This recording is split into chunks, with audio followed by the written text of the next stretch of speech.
Ivan juga tuh si foundernya Holy Wings, dia berhasil nih kalau dia punya se-M terakhirnya dia sikat semua untuk itu gitu ya, tapi dia berhasil gitu. Enggak, kalau gue sekarang ya balik lagi sebenarnya ke default gue. Oke, balik lagi sama gue Amri. Di chapter Y kali ini seperti biasa kita akan bicara mengenai hidup kali ini. Jadi disimak aja. Sekarang seperti biasa gue mulai dari statement dulu lah ya. Mungkin yang gue mau bahas kali ini mengenai, menurut lu sepenting apa sih jadi kaya? Sepenting apa jadi kaya? Sepenting ya kehidupan lu bisa lebih mudah aja untuk dijalanin. Bebas gue gini, kalau lo punya kaya materi ya. Oh iya pasti. Kita ngomongin materi. Kalau lo punya materi yang lebih dari cukup gitu, lebih banyak hal yang bisa lo lakuin gitu, untuk membahagiakan diri lo sendiri dan untuk membahagiakan orang-orang yang lo sayang, orang-orang yang dekat tuh jadi lebih gampang kan. Kalau gue sih pemikirannya itu sih, buat gue penting untuk jadi kaya. Oke, tapi batasan lu sampai mana? Sampai lu bilang, lu target kaya lu sampai mana? Nominal maksudnya? Ya iya dong. Sepenting apa jadi kaya itu berarti kan lu harus tahu dong bracketnya di mana nih. Menurut gue kaya nih. Gue nggak pernah punya target nominal.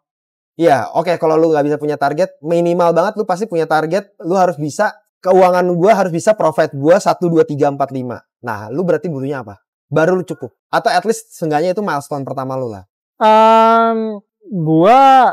Jadi sebenarnya itu pertanyaannya nge-breakdown dari apa yang tadi lu omongin. Tadi kan lu bilang supaya bisa profit orang-orang yang gue sayang segala macem. Nah, apa yang lu mau provide gitu? Yang gue mau provide ke orang-orang itu? Iya. Apa aja? Lu butuh apa aja? Lu butuh gue bisa ngebiayain mereka apa aja? Gue ngebiayain, ini kalau untuk orang tua gue dulu. Orang tua gue pasti gue pengen hidupin mereka, semua kebutuhan mereka. Kalau gue. Dan ini selain, ya kan gue belum punya istri, belum punya anak ya. Okay. Maksud gue, kalau ntar gue punya istri, punya anak, pasti mereka masuk ke situ lah. Nah, tapi kalau gue tuh berpikir gue cukup itu ketika gue udah bisa punya tempat tinggal sendiri, gue bisa berdiri di kaki gue sendiri, gue bisa ngidupin diri gue sendiri juga gitu. Gak usah bergantung sama orang lain. Baru gue ya pasti, ya kalau kaya pasti punya kendaraan gitu kan. Terus gue akan ngerasa kaya kalau misalnya gue bisa ngidupin orang-orang yang gue sayang aja. Ya cuma kalau ngidupin itu kan relatif ya. Maksudnya kebutuhan orang kan ya makanya gue bilang beda-beda nih. Kalau misalnya kehidupan orang tua gue, kebutuhan sehari-hari itu pasti. Ya kan. Ya gue bisa ngasih kendaraan. Ya maksudnya sehari-hari lu mau provide itu yang cuma sekedar sehari-hari aja. Lu bisa, apakah lu mau, karena tadi kan dari omongan lu tuh berarti lu mau provide yang sehari-hari aja kan? Semuanya, kan udah semua untuk orang tua gue ya. Iya. Iya, semuanya. Semuanya tuh apa? Kebutuhannya dia, dan kalau misalnya gue bisa memberikan keinginannya, gue kasih. Oke, contoh. Misalnya gue punya rezeki lebih, gue beliin kendaraan, atau gue bikinin mereka usaha, kalau emang mereka mau bekerja lagi. Udah sih. Terus kalau untuk itu keluarga lu nanti? Keluarga istri gue. Iya dong. Loh kalau itu ya pasti. Iya, maksudnya untuk plannya, bayangan lu tuh sampai mana gitu? Ini plan gue aja ya. Gue tuh selalu punya plan gue selalu punya rencana gue di umur 50 lah maksimal. Gue ada pengen untuk nikmatin hidup sama istri sama anak gue aja.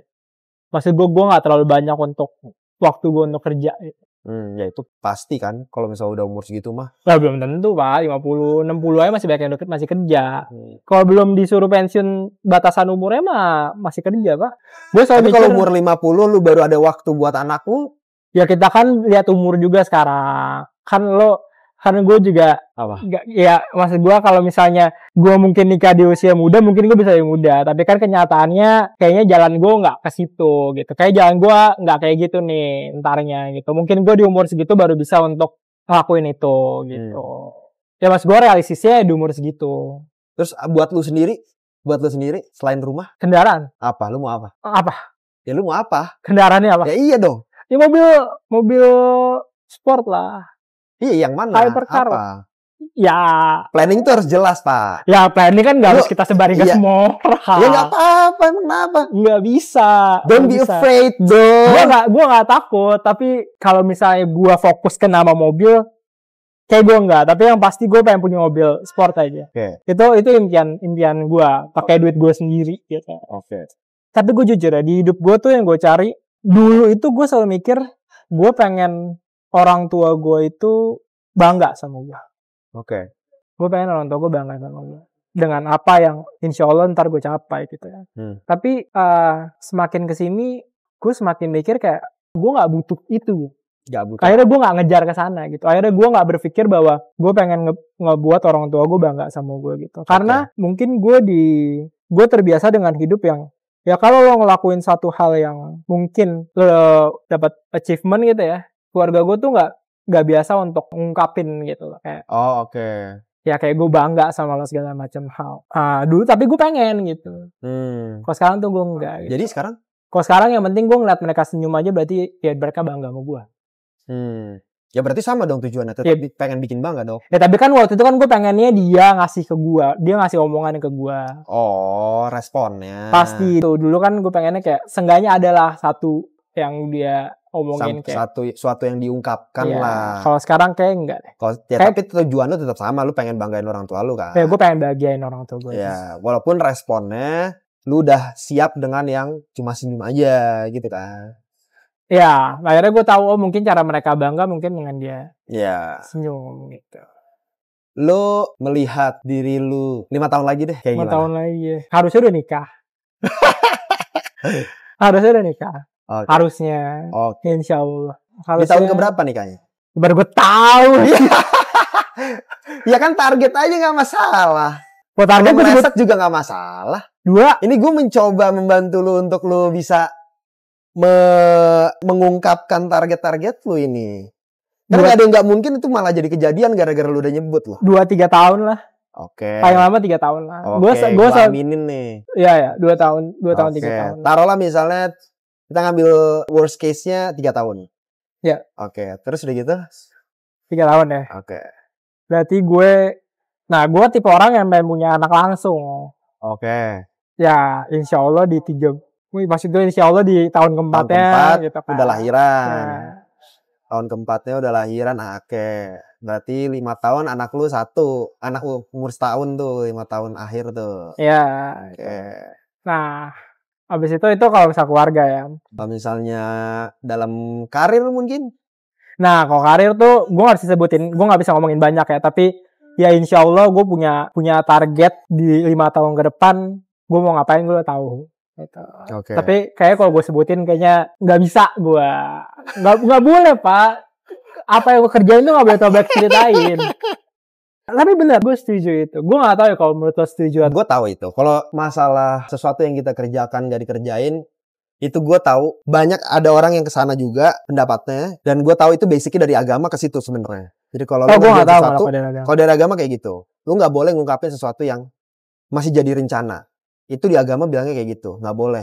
Karena alasannya ada hasad di situ. Orang tuh bisa iri segala macam yang membuat semua plan-plan lo tuh bisa fail. Gitu. Nah, itu dari sisi spiritualnya. Tapi dari sisi realistisnya, banyak juga orang yang gue sering dengar baik itu di YouTube segala macam, di Instagram, itu bilang bahwa memang kalau lu punya rencana, just keep your mouth shut, udah gitu ya lu kerjain aja. Kalau udah jadi baru lu boleh deh keluar-keluar. Itu ada gitu. Cuma gue juga tertarik ada orang yang tipenya tuh juga berani untuk mengungkapkan itu dan karena dia mengungkapkan dia makanya nggak boleh gagal dan itu banyak dilakuin sama orang juga. Salah satunya itu McGregor kayak gitu. Itu prinsip dia. Justru orang kan suka bilang, gue tuh nonton dokumenternya dia kan di Netflix. Dia bilang gue suka ngelakuin, gue suka bilang itu sama setahu gue ya kayaknya sama kayak. Jadi kayak lu harus ngasih self affirmation gitu loh, kayak pengakuan diri lu kalau lu tuh bisa, gue mampu, gue bisa. Itu banyak dilakuin kayak si siapa namanya, salah satunya McGregor, setahu gue juga Donald Trump kayak gitu deh. Jadi kayak gitu. Dia bilang itu gue ngelakuin kayak gitu. Orang bilangnya kayak gue sombong apa segala macam. Enggak, justru karena gue itu di depan kamera, orang banyak lihat gue nunjukin kayak gue tuh mampu supaya gue tuh selalu bisa believe in myself. Sebenarnya gitu. Sebenarnya itu adalah mirroring gue. Untuk gue tuh percaya sama diri gue sendiri bahwa gue bisa. Gitu. Karena kalau once mereka untuk kubu yang ini ya, untuk spektrum yang ini mereka percaya kalau misalnya gue nggak kayak gitu, itu bisa memunculkan self-doubt. Gitu loh, buat dia. Jadi menurut dia self-doubt itu bahaya. Karena once lu meragukan diri sendiri, itu mimpi-mimpi lu bisa nggak kejadian. Gitu loh. Dan ya orang-orang yang percaya di sini berhasil juga gitu loh. Jadi menurut gue nih, gue nggak tahu nih presentasinya seberapa banyak. Karena gue ngelihat yang di kubu yang sini, spektrum yang tadi yang nggak ceritain berhasil, di sini juga berhasil. Nah yang gue belum tahu tuh berapa banyak presentasenya, itu yang gue belum tahu. Karena menurut gue itu dua-duanya ada keberhasilannya masing-masing gitu. Kalau buat gue sih, gue nggak pernah mikir berapa presentase yang berhasil dan enggak ya. Tapi kalau gue tuh selalu ngejalanin hidup ya senyamannya gue gitu. Maksud gue, pemikiran gue yang nyaman kayak gimana itu yang gue lakuin gitu. Kalau alasan gue lebih ke kalau gue punya satu rencana dan gue ceritain itu rencana gue ke orang, pasti akan ada banyak orang yang ngasih masukan ke gue gitu. Dan itu akan ngebuat gue ragu sama apa yang bakal gue lakuin. Fokus itu. Karena kan pasti orang bilang, tapi lo harus hati-hati, lo ini gini. Iya, itu mungkin buat orang kayak ya ada yang suka. Tapi kalau gue nggak suka. Tapi satu kunci gue tuh, kalau gue udah ngerasa apa yang gue lakuin itu gue yakin gue bisa. Gue nggak peduli. Gue udah nggak mau ceritain ke orang kalau kayak gitu. Karena gue tahu semakin banyak orang masukan ke gue, semakin ngebuat gue ragu. Karena kan pasti orang ngasihnya positif sama negatifnya dong. Iya. Jadi semakin gue kayak, apa bener yang kayak gini ya? Gue jadi takut, resikonya ini segala macem gitu. Tapi kan kalau gue ngelakuin hal, gue yakin gue percaya sama diri gue bisa, ya udah gue lakuin. Tapi berarti lu gak percaya mentor dong? Dalam lu menjalankan karir lu gitu. Baik itu secara profesional, maupun kalau lu bisnis. Ya kalau mentor kan satu orang. Kalau gue ceritain ke banyak orang kan beda pemasukannya. Oh iya. Nggak apa-apa. Ya cuma kan tadi kan obrolannya masih general kalau lu ceritain ke orang. Intinya gue. Tapi kalau mentornya lu percaya, lu tergantung mentornya siapa dulu. Ya pokoknya yang lu percaya. Ya kalau gue percaya. Kalau gue percaya. Gue akan nanya banyak ke dia. Tapi nggak ke semua orang. Kan sama aja kalau gue kerja, gue nggak akan kerja sendiri. Pasti gue kerja sama orang juga gitu. Pasti ada orang yang bantuin gue juga. Berarti gue percaya sama dia. Tapi bukan berarti gue cerita ke banyak orang. Bukan itu maksud gue. Kalau mentor ya, itu kan berarti gue pilih. Iya, emang lu pilih. Iya. Ya kan lu cerita ke teman juga lu yang pilih. Ya makanya gue milih, kalau misalnya gue pilih berarti gue percaya. Tapi karena emang gue pada dasarnya gue gak terlalu banyak percaya sama orang, gue susah percaya sama orang, jadi gue mendingan, ya pokoknya kunci gue apa yang gue yakinin gue kerjain.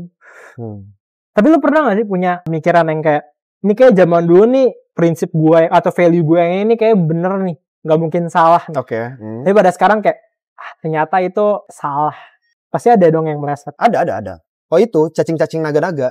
Prinsip cacing-cacing naga-naga. Ya, jadi kalau lu ada yang belum tahu, cacing-cacing naga-naga itu istilah ya yang di masyarakat. Gue gak tahu sih mulai dari siapa. Intinya ya kalau lu ngelakuin sesuatu tuh ya, tapi kayaknya ini lebih cenderung ke masalah investasi deh. Bukan semua hal ya. Kayaknya lebih cenderung ke masalah investasi. Jadi lu kalau investasi tuh ya lu kalau kecil, kalau jadi cacing ya lu main kecil aja udah gitu loh. Tapi kalau lu mau jadi besar, mau jadi naga, ya lu harus bet semuanya gitu loh, all in gitu loh maksudnya. Nah, dulu gue punya pemikiran kayak gitu tuh. Yang baru gue tahu ternyata katanya itu mindset yang salah gitu loh. Ini ya yang ngomong tuh siapa tuh kemarin tuh? Si Andrew Susanto tuh, mantep tuh. Nah dia bilang ya itu salah gitu. Karena gue juga sampai di titik ini juga gue nggak pernah cacing-cacing naga-naga gitu loh. Tuh, jadi maksudnya ya ada kok instrumen investasi yang low risk gitu kan, atau bisnis yang low risk tapi bisa gain yang tinggi juga gitu. Itu ada, bisa juga gitu loh. Tergantung lu pinter-pinternya aja gitu loh. Karena emang mungkin ilmu gue pada saat itu belum sampai situ gitu. Karena dulu, nah makanya dengan mindset yang salah itu dulu gue ngelakuin itu. Tapi di sini posisinya gue all in itu bukan investasi ya, tapi gue bisnis. Jadi gue all in tuh bisnis gitu. Nah gue all in tuh semuanya kayak gitu-gitu kan. Nah itu yang menurut gue agak-agak salah gitu. Karena fundamentalnya belum kuat lah intinya. Pertahanannya belum kuat, tapi gue langsung gas-gas aja gitu. Ya walaupun balik lagi menurut gue itu tergantung dari orangnya masing-masing. Karena kemarin gue nonton si Ivan juga tuh, si foundernya Holy Wings. Dia berhasil nih kalau dia punya CM terakhirnya dia sikat semua untuk itu gitu ya. Tapi dia berhasil gitu. Ya ada juga, makanya mungkin itu juga tergantung orangnya. Cuma kalau mau lebih konservatif, ya itu sebenarnya nggak tepat. Kalau misalnya lu cacing-cacing naga-naga itu tadi. Itu sih, paling itu. Kalau buat gue cacing-cacing naga-naga masih nggak apa-apa sih kalau lu belum punya tanggungan. Setuju. Kalau lu belum ada tanggungan, setuju. Karena ya mungkin tanggungan baru diri lu sama mungkin orang tua lu gitu kan. Apalagi mungkin orang tua lu juga bukan dalam kondisi yang butuh support dari lu gitu kan, support financial dari lu ya, apalagi itu mungkin lu bisa cacing-cacing naga-naga itu. Gitu. Cuma kalau misalnya lu ada tanggungan segala atau lu ada plan yang mungkin jangka waktu yang dekat segala macam ya itu pertimbangannya ya harus matang lah kira-kira gitu. Harus kok ya lu jadi konservatif tuh menurut lagi nih. Jadi kesimpulannya adalah lu jadi orang yang konservatif, intinya yang lu cari yang low risk semua segala macam. Menurut gua itu lebih aman buat orang kerjain walaupun lu mungkin nge-gain-nya lama, butuh waktu yang cukup lama. Dibanding lu mau cacing-cacing naga-naga, lu naiknya cepet, turunnya cepet. Gitu loh. Sedangkan kalau lu yang konservatif, ya itu aman. Ya lu nggak akan turun, lu akan naik tapi pelan. Mendingan kayak gitu. Gitu. Lu lebih milih yang kayak gitu. Kayak gitu sekarang. Karena lu punya. Sebenarnya itu mindset yang udah gue punya dulu sebelum gue kawin gitu. Cuma seiring berjalannya waktu, dapat ilmu yang lain, gue tertarik nih dengan yang ilmu tadi gitu. Yang mana sebenarnya menurut gue itu ilmu yang gue campur adukan. Karena dulu waktu gue ngelakuin itu, gue gak megang cacing-cacing naga-naga. Bukan prinsip investasi itu yang gue bawa ke bisnis gue pada saat itu. Tapi prinsip yang mengenai there is no plan B kalau gue. Yaitu yang bisa ngomong tuh si Arnold Schwarzenegger tuh. Jadi maksudnya ya lu ngelakuin ini aja udah fokus. Pokoknya yang bisa lu kerja, yang bisa lu kerjain, yang bisa lu invest di kerjaan ini ya lu kelarin di situ dan lu istilahnya bakar kapalnya gitu loh. Nah itu kalau gue sebenarnya lebih kayak gitu waktu itu. Di bisnis sebenarnya gue mindsetnya yang itu bukan yang cacing-cacing naga-naga. Cuma sebenarnya kan hampir mirip ya. Nah disitulah menurut gue yang ternyata ya emang nggak buat semua orang. Ya kalau there is no plan B berarti sekalinya hancur Iya semua. makanya gitu. Kalau sekarang lu pakai? Nggak, kalau gue sekarang ya balik lagi sebenarnya ke default gue. Default gue lah sebenarnya gue konservatif. Jadi gue balik lagi. Iya kira-kira kayak gitu. Tapi kalau misalnya di lu nih, belum berkeluarga, lu bakal milih yang mana? Kalau gue belum berkeluarga, gue kayaknya pasti ngambil yang tadi. Gue there is no plan B kalau gue. Kalau misalnya gue itu ya belum berkeluarga ya, gue pasti there is no plan B untuk bisnis ya. Tapi kalau untuk investasi, kalau dengan pemikiran gue yang sekarang ya, gue juga nggak mau sih cacing-cacing naga-naga. Karena menurut gue investasi itu bahaya banget gitu. Kalau misalnya lu pakai kayak gitu, mendingan di bisnis. Kalau mau coba kayak gitu ya. Ya. Kalau bisnis sendiri kan lu bisa. Iya, gue bisa kontrol gitu. Kalau ini kan investasi kan gue nggak ada tangan di situ. Itu kan orang yang berdasarkan analisa gue sendiri atau orang lain gue minta tolong kan gitu kan. Tapi kalau ini bisnis sendiri ya, kalau gue bisa lah. Kalau gue lebih pede kalau pakai prinsip yang there's no plan B tadi gitu. Iya ya, sama investasi kan pasti lo ngarepin dari orang lain kan. Iya. Kalau bisnis kan lo berharap sama diri lo sendiri, maka lo bisa ngelakuin. Karena semuanya depend on gua kan kalau di bisnis. Ya. Gitu. Oke, paling segitu dulu. Jadi kalau lo ada pendapat lain, boleh komen ya.